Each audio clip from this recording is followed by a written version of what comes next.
नमस्कार मित्रों।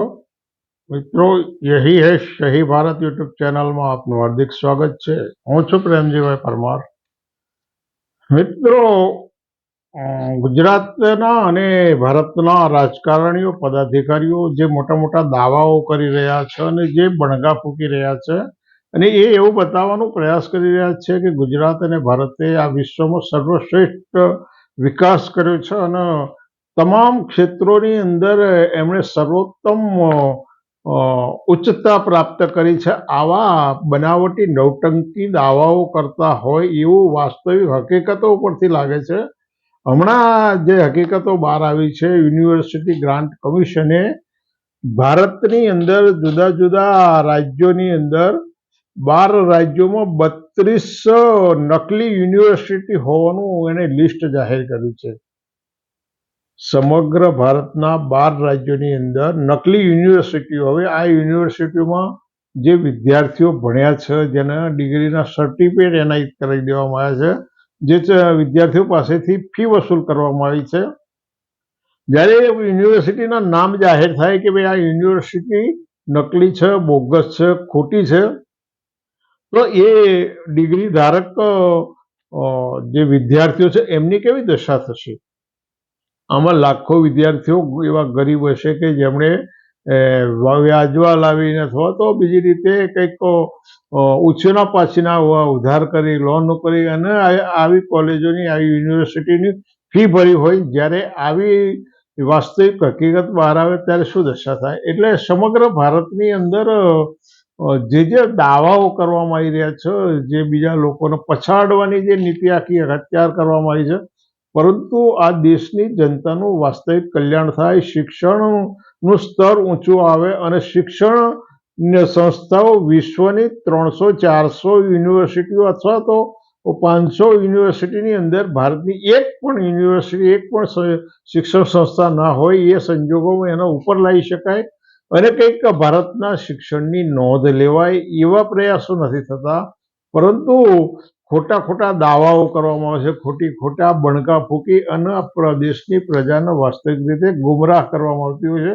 જે દેશની અંદર 32 યુનિવર્સિટીઓ બોગસ હોય, આટલું જ નથી, ઘણી બધી બાબતો, નકલી અધિકારીઓ, નકલી નાકાઓ, જકાત નાકાઓ અને ઘણું બધું નકલી પકડાયું છે। ખાદ્ય પદાર્થોની વાત થાય, પણ શિક્ષણ એક એવી અગત્યની બાબત છે કે જ્યાં રાષ્ટ્રના ઘડતરમાં પાયાની જરૂરિયાત છે, એવી જ શિક્ષણ સંસ્થાઓમાં પણ આટલો બધો સડો હોય, આટલી બધી યુનિવર્સિટીઓ બોગસ હોય અને એ પણ જે જાહેર થઈ છે, પણ આવી જાહેર ન થઈ હોય એવી કેટલી બધી યુનિવર્સિટીઓ હશે, એવી કેટલી શિક્ષણ સંસ્થાઓ હશે। આ સમગ્ર ભારતની વાત તો થઈ, પણ ગુજરાતની વાત કરીએ તો 2024માં પાટણની અંદર એક યુનિવર્સિટી એવી પકડાઈ કે જેને યુજીસીએ માન્યતા આપી હતી।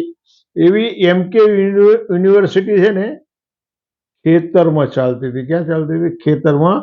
એટલે જે ગોડાઉન હોય, ખેત પેદાશનું ગોડાઉન હતું, એની અંદર યુનિવર્સિટી ચાલતી હોય, એટલે આ એક પ્રકારનો સોદો થયેલો હોય। શું હોય કે ખેતરમાં ગોડાઉન હોય, ગોડાઉનની અંદર યુનિવર્સિટીનું બોર્ડ મારી દેવામાં આવે અને ત્યાં આગળ વળી પાછા સર્ટિફિકેટ એનાયત કરવામાં આવે। એટલે આ એક સમગ્ર દેશમાં જે કૌભાંડ ચાલતા હોય ને, આ એનો એક ભાગ છે। પાટણની અંદર આવી યુનિવર્સિટી ખેતરમાં ચાલતી હોય અને એ ગોડાઉનમાં ચાલતી હોય, એટલે કેટલી બધી આ નિમ્ન સ્તરની વાતો છે।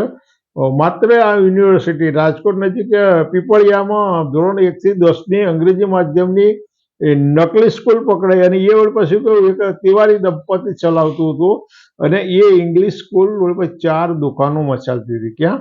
4 દુકાનોમાં ચાલતી હતી। એની સામે પાછું ઘણા બધા આક્ષેપો થયા, પ્રતિ આક્ષેપો થયા, પરંતુ એક ઇંગ્લિશ મીડિયમની સ્કૂલ 1 થી 10 ધોરણની હોય અને એ પણ માત્ર કાગળ ઉપર ચાલતી હતી।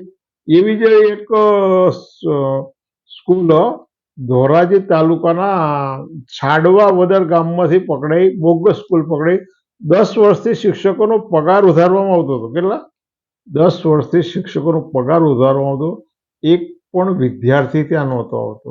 એક પણ વિદ્યાર્થી નહોતો. અને આ તો ગ્રામજનોએ એનો ભાંડો ફોડ્યો અને એ પછી એની તપાસ શિક્ષણ વિભાગ દ્વારા કરવામાં આવી. એટલે 10 વર્ષ સુધી તાલુકાના, હવે તો તાલુકામાં શિક્ષણાધિકારીની જગ્યા છે અને જિલ્લાના, તો આ લોકોએ ક્યારેય આ સ્થળની મુલાકાત નહીં લીધી, આ સ્કૂલની મુલાકાત નહીં લીધી. પરંતુ આમના હપ્તા નક્કી થયા હોય. ગુજરાતમાં જે દારૂ અને ડ્રગ્સના હપ્તાઓ નક્કી થતા હોય, તો એટલું બધું દારૂ અને ડ્રગ્સનું ચલણ હોય. અને આ સંસ્થાઓ, આટલી બધી બોગસ સંસ્થાઓ કાગળ પર હોય, 10-10 વર્ષ સુધી શિક્ષકના પગાર ઉધારવામાં આવે અને એક પણ વિદ્યાર્થી એ સ્કૂલમાં ભણ્યો ના હોય, તો કઈ રીતે, ક્યાં એના વિદ્યાર્થીઓના નામ કઈ રીતે આગળ ચલાવવામાં આવ્યા, કઈ રીતે એનો ગ્રાન્ટ ચૂકવવામાં આવી, આ બધું જે શિક્ષણ ખાતાના જે અધિકારીઓ છે, એ અધિકારીઓના હપ્તા પહોંચ્યા હશે તો જ આટલું બધું કૌભાંડ ચાલ્યું હોય ને. કચ્છમાં તો પછી એક યુનિવર્સિટીએ એનો માસ્ટર ઓફ એજ્યુકેશનનો કોર્સ 10 વર્ષથી NCTEની મંજૂરી સિવાય ચાલતો હતો અને છતાંય એના ડીને એવો ખુલાસો કર્યો કે ભાઈ અમે પ્રોસેસ કરી દીધી છે, પ્રોસેસ કરી દીધી. એટલે એનો અર્થ એવો નથી થતો કે એમણે આની તપાસ કરવી જોઈએ અને આની માન્યતા મળી છે કે નથી મળી. એ માત્ર ફી ઉઘરાવવાની જ એમની જવાબદારી હોય, બીજી કોઈ જવાબદારી નથી હોતી. અને આવું કેમ ના બને? આટલી બધી બોગસ સંસ્થાઓ, આટલી બધી બોગસ યુનિવર્સિટીઓ કેમ ના ચાલે? અહીં તો નકલી ધારાસભ્યો પણ બનીને આવું કરતા, ધારાસભ્ય નકલી ખેડૂત બનતા હોય, એ રાજ્યમાં બીજું શું ના બને? આ બાબત વિચારવા જેવી છે ને. માંડવીના ગુંદિયાળી ગામની એક જમીન હતી અને એ જમીન ત્યાંના ધારાસભ્યએ, ખરેખર તો એમના સાસરી પક્ષની જમીન હતી, એમના પત્ની અને સીધી લીટીના વારસદાર હતા, પરંતુ એ મહાશય ધારાસભ્યએ એમના સસરાની સીધી લીટીના વારસદાર હોવાનો કાગળો ઉભા કરી અને પોતે સીધા ખેડૂત બની ગયા. કેવું?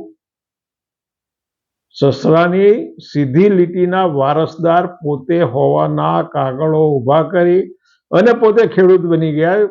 ખરેખર તો એમની પત્ની એ જમીનની સીધી લીટીની વારસદાર હતા. હવે જ્યાં આગળ ધારાસભ્યો જ આ કૌભાંડો કરતા હોય, ધારાસભ્યો જ નામ બદલી અને જમીનો ખરીદતા હોય અને ધારાસભ્યોની ઉપર જ કેસ થતા હોય, એ રાજ્યની અંદર બનાવટી સ્કૂલો, બોગસ ડોક્ટરો, બોગસ વકીલો, બોગસ જજ, બોગસ ઈડી અધિકારીઓ અને બોગસ યુનિવર્સિટીઓ કેમ ના પકડાય? અને મિત્રો, આ ગુજરાતના અધપતનના પગથિયા છે. ગુજરાતના અધપતનના પગથિયા સાથે શિક્ષણનું અધપતન કરી અને તમને શિક્ષણથી 100% વિમુખ કરી દેવાના આ પગલાઓ છે. એટલે ચેતવા જેવું, સમજવા જેવી બાબત છે. ઘણી બધી બાબતો એવી છે કે સત્તાવાળાઓને આ બાબતો ન ગમતી હોય, પરંતુ પ્રજાના હિતમાં, લોકોના હિતમાં, સમાજના હિતમાં આ બાબતો ઉજાગર કરવી જરૂરી છે. તમને યોગ્ય લાગે તો આગળ વધજો, ના યોગ્ય લાગે તો કંઈ વાંધો નહીં.